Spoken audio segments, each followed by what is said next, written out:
All right, we're going to start by lingering a bit longer over Sir Michael Stoute and his retirement, and really maybe now, Sir Mark, consider the impact that he's had on the sport. And you have to sort of think about it quite carefully, but it's been a pretty significant one. Yes, I think the 20-year tussle between Sir Michael and Henry Cecil, I think it lit the game up, and I think it inspired everybody. And I know William Haggis was on, and he was a great disciple of Michael's in always.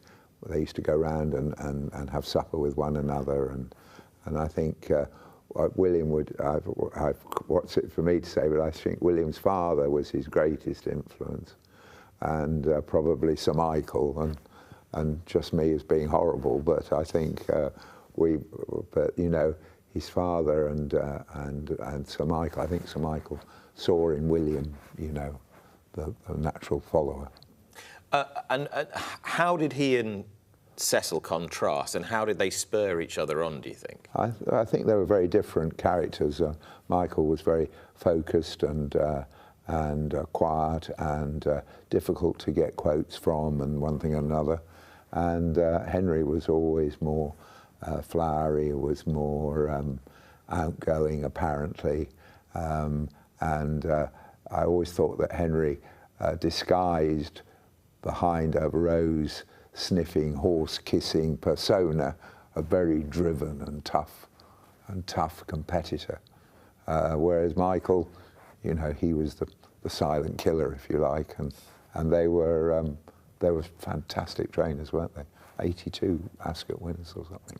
When you said about difficult to get quotes from, I think actually that's something hardly anyone's mentioned this week, but I'm going to really miss that. I used to love watching those. You know, yeah, that's you weren't the one holding the microphone. When Lydia's chasing him round the paddock with a microphone, and you know, she's asked him, you know, do you think this one will get further? And he's like, well, maybe, or whatever. And she goes for one more question, and you can see him backing away. I used to just be rolling around laughing. It was rather like Parkinson when he interviewed James Cagney. Exactly. Yeah, all those. And really he said, we've got before us the greatest performer, the greatest dancer, the greatest actor.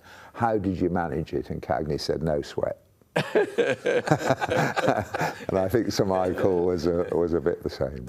I got a thing. I had a kind of. I knew we were going to talk about Sir Michael today, and I was thinking about you know, people sort of obviously, you know, he's had a tough time with his wife, and obviously also I think his friendship with Michael Holding was a big thing. He's gone back to Barbados to kind of retire. I suddenly thought, well, what is he going to do when he retires? You know, when jockeys retire or sports people that retire, you know, in their 30s or whatever, they have to forge a whole new career. But of course, if you're a trainer and you retire later in life, you know, you just kind of sit down and tend the roses or whatever. I would like him to go to Barbados with Michael Holding. I could see a reality TV show where we get to see the two of them living together, maybe solving some crimes or something like that, and we follow them around. I would like to be the fly-on-the-wall documentary of that. I think that would be brilliant. It'd be a great combination. I think it would be fabulous. It'd be a great. This is why we have you on this show. More flights of fancy, please. Bryony Frost has forged now a good-looking career in France, where she's riding plenty of winners for Simon Menier and Isaac Swed. And she was asked whether she might come back to Britain. She didn't rule it out, but she said, France is my home now. This is where I'm doing well. I've got loyalties to Simon and Isaac. And I think, Neil, there'll be a lot of people really quite heartened that this is going well for her. And, of course, France being what it is, it's also likely to be more lucrative. Definitely going to be more lucrative. And obviously with the, you know, the weight allowance as well, it's beneficial.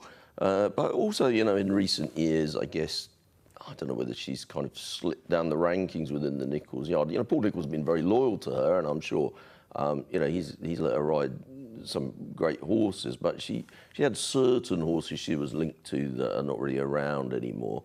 I think it's no surprise. And of course, obviously, there's the whole, you know, bullying thing, and how much that had a part in it. Who knows? I would like to ask her that, actually. But you know, when you look back on that, I feel like she was really badly treated in that, and I don't feel like racing came out of that well or has even gone through that. I don't think things have changed, and I think she may feel I'm better off over there out of the way. Yeah, I suspect it probably feels quite liberating for her, Sir Mark. I would think so. I used to love watching her making the running on a front runner. Brilliant on a chaser, making the running. Just fascinating watching her. Gradually, she'd move over so it didn't have to change its stride. She'd just creep across and just meet it right, and time again. Watching her around Fakenham on some of the Wadham's horses. I mean, you know, it's just Fakenham, but it was a great spectacle to see her. And I think we lost an opportunity, don't you, to exploit her when she was so sort of bubbly with those winners and things.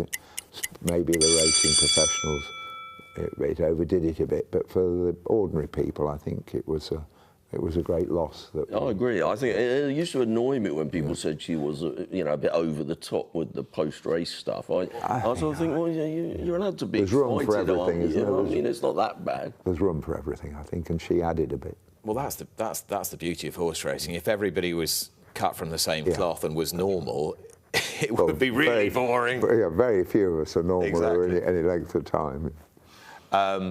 Speaking of which, Shark Hanlon and the ban that he's received, pretty lengthy ban as well, from the Irish Horse Racing Regulatory Board, because there was a dead horse being towed on a low loader behind his horse box. His horse box was emblazoned with his livery, and somebody videoed it, and then it went viral on social media. He's mounted quite a spirited defence, and he asked for a stay of his ban as well, which he wasn't granted. So, Mark, I'd be really interested to hear your view on this. Shark Hanlon has gone to a field and picked up a horse that's already died and has transported it somewhere else, but it's in public view, and it's 2024. It's perception, isn't it?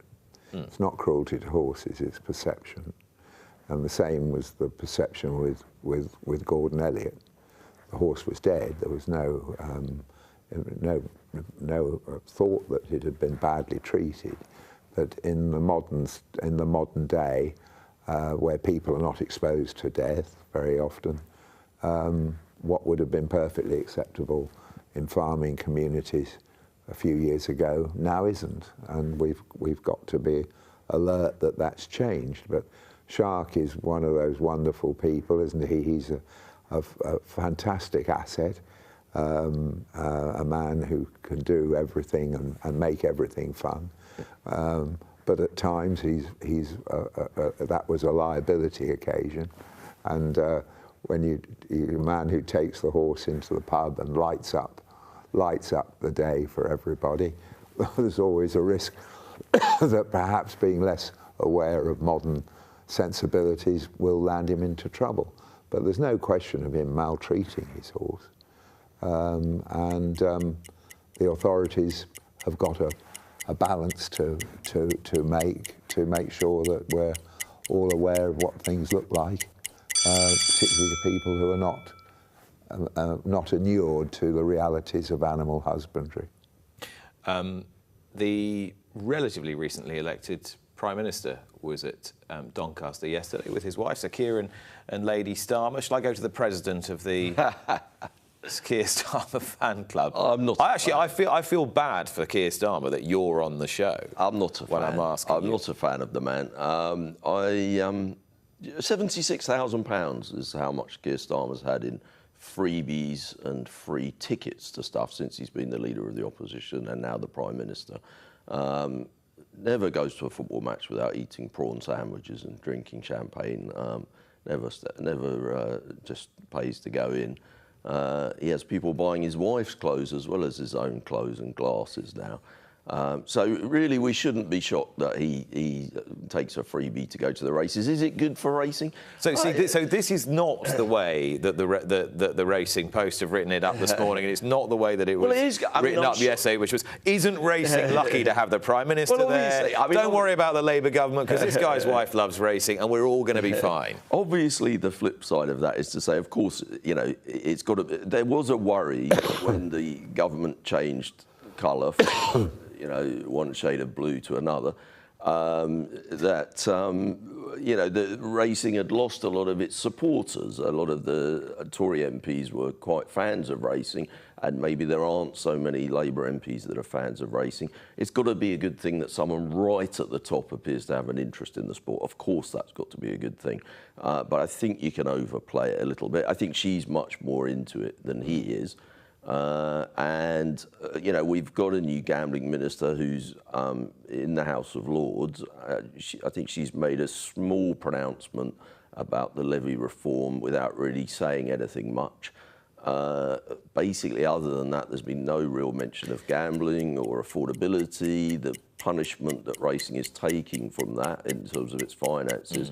So, yeah, I mean, it's a nice kind of, you know, it looks nice that the Prime Minister likes us, but are we getting anything out of it? Not yet. So, Mark, I remember when Theresa May became Prime Minister, somebody had dug up the fact that she'd once had a share in a 20th of a horse, and when Rishi Sunak obviously became Prime Minister, he was Midland. On his doorstep. But they're almost too powerful. You need people sort of a bit further down the food chain to be your friends. But we need every friend we can get. Yeah, that's true. And if he happens to be the most powerful person in the country, it's a better friend to us than. But I take everything that he said about it. But we've been lucky in the past. We've had Derby winners. Rosebery owned 2 Derby winners. Winston Churchill, colonist, probably the best jump star of his period afterwards. So we have been lucky to have representation. And during the war, of course, we were very lucky to keep racing during the war, which breeding-wise made a gigantic difference. If you'd stopped, then that would have taken God knows how long. And, of course, we kept racing all the way through the pandemic well more recently. We did. So friends in high places come in handy, I suppose, is the answer. I saw Emma Banks was saying that she's become friendly with Lady Victoria, and you know, they're going racing together and stuff. I mean, you know, I'm sure that's a good thing for racing. It did occur to me, of course, that the Queen was at the EBOR meeting, the Prime Minister was at the Ledger meeting, so I guess images of the country's power brokers, if you want to call them that, on the front pages at the races can't be too bad, I think. Now, we spoke quite extensively after the Cheltenham Festival and the controversy about whether more park and ride should be available for people to get to the outskirts of the town and then get in affordable fashion on coaches. We've seen a bit of that this week. A company called Venators teaming up with Cheltenham Racecourse to provide a bit more of that. I just thought it was interesting. I actually ran into somebody from the Jockey Club at the races recently. I harangued them about park and ride because I'm kind of slightly obsessed by park and ride. But I mean, when people say the thing that Cheltenham has to do to get more people going racing is drop the cost of admission, that's I don't think there's a price elasticity in the cost of admission in the way that some people think there is. I don't think necessarily if you halve the price of going to Cheltenham to pay to get in, that you'd get double the number of people. I don't think it works like that.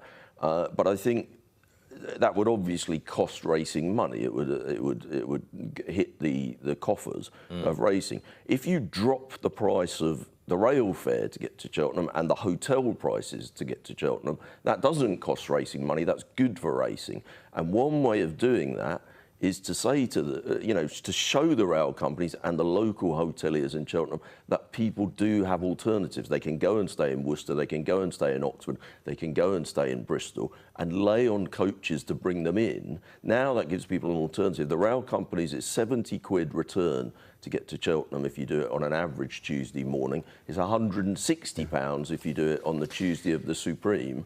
They're ripping people off, and you can stop them ripping people off if you give people an alternative. Let them get the train to Oxford, let them get the train to Bristol. And so I think you should do a wholehearted park and ride and get rid of that ripping people off. And now they've got more money to spend on the racecourse to have a bet to put money into racing's coffers. It is always possible to kill the goose that laid the golden egg. We need to move straight on. I want to ask your opinion, Sir Mark. Constitution Hill's had a wind operation. Frightening, the idea that this horse who's so good could be even better with a bit of tinkering. But does a wind operation suggest also that he's actually got a few more vulnerabilities than perhaps we anticipated as well? I don't know. National Hunt trainers do far more wind operations than flat trainers because it's more of an old horse's problem. When I read Mr. Nichols and how much they've improved and how he just tinkered up, when I fiddle around with their wind, I mean, it's just an unmitigated disaster most of the time. and I mean, the national trails are so annoying. First of all, they make it look so easy, winning all these flat races. Mr. Great Tricks, I'm very disappointed with him at the moment, who suddenly started training 2-year-olds. He is making it look very easy, isn't he? And they all make it look so easy. I'm just so cross with them. But I don't know. It depends what operation he's had, which I don't know, and I haven't asked Nicky. Some are more difficult than others. Some are more necessary than others. Maybe I just don't know what the operation is, so I can't really comment. But my record is poor. And so they don't. It's not automatic that you give it to them and suddenly they improve. Far from. Far from. It might well explain some of the issues that were ailing him last season, though. I guess if his wind was. People were sort of saying that last year, weren't they? That there might be a bit more. And he was making a big noise when he did that piece of work. Yeah. I don't know. I mean, we'll have to see, won't we? Well, he's Poor Nicky, when he got all the press there for that bit of work and it worked badly. I mean, just every trainer's nightmare, isn't it? And then Aidan's bringing City of Troy to Southwell on the 20th. Yeah. Well, so Giants Causeway came, didn't he? Was he the one who came? Yeah, and Galileo. Yeah. Open to the public, you can apply for the tickets. Surface in those days. Yeah. Yes. You know, it was really, as you say, it was a real test, wasn't it? Then? And probably more akin to dirt then. And then George Duffield got on him, Giants Causeway, rather like Sean's had a bit of luck this time, and George got on him in the Eclipse, didn't he? Yeah. And Giants Causeway was more than man enough for the Duffield urgings as well. Well, yes, and Duffield was well up to him. Yeah. I think there was a marriage made in Made in heaven, yeah. I mean, if he didn't have Duffield, he got Kinnan, so he'd had the strongest in the game. Yeah. Hadn't he? Yeah. Iron Horse, you bet. And his legacy very much lives on through Shamadal and Lope de Vega and all these great sires that he's a progenitor of. Right, Irish Champion Stakes didn't make it onto ITV yesterday. Primarily that was because Leopardstown, because of their obligations to Japan and Japan's contribution to the World Pool because of the running of Shin Emperor, moved the race back so people in Japan wouldn't be in bed, and so they moved it back to 3, whatever it was, from 4 o'clock. 25. Was it? Yeah, oh, 25. 4 o'clock yeah, to 3:25. Exactly. Yeah. And that meant it was kind of running into the build-up to the Ledger. ITV could have shown both races, but they didn't want to let Doncaster down and not give a full build-up to the St Ledger like they're given to the other classics, so they're worried about letting the racecourse and the sponsor down, and they've got commercial obligations to them, but they haven't got to Ireland. I sympathise, but God, the viewers would have loved to have seen both races live, wouldn't they, Neil? Yeah, and I mean, well, I guess it's slightly, with hindsight, it's easy because both races went off to time, absolutely within seconds of the off time.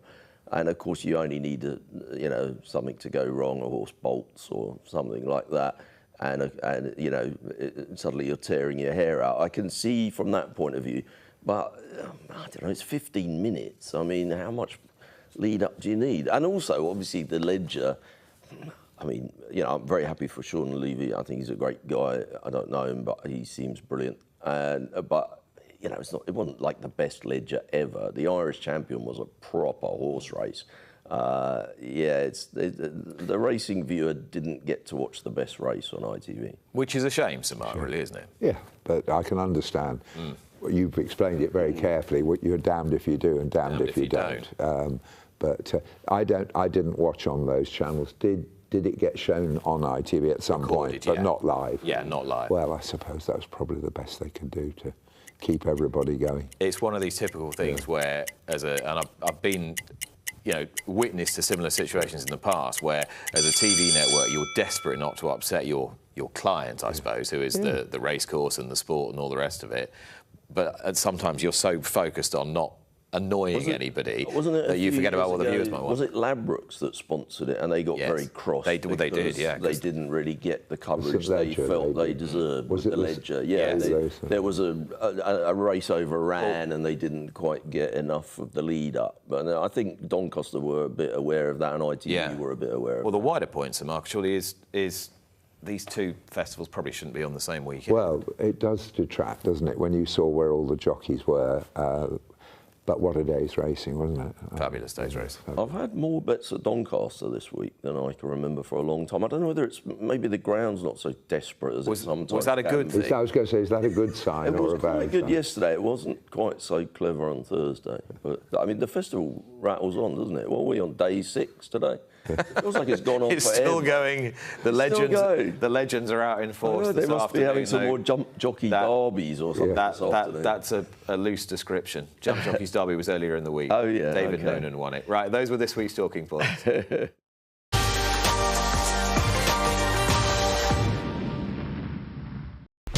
Watch live racing now on racingtv.com.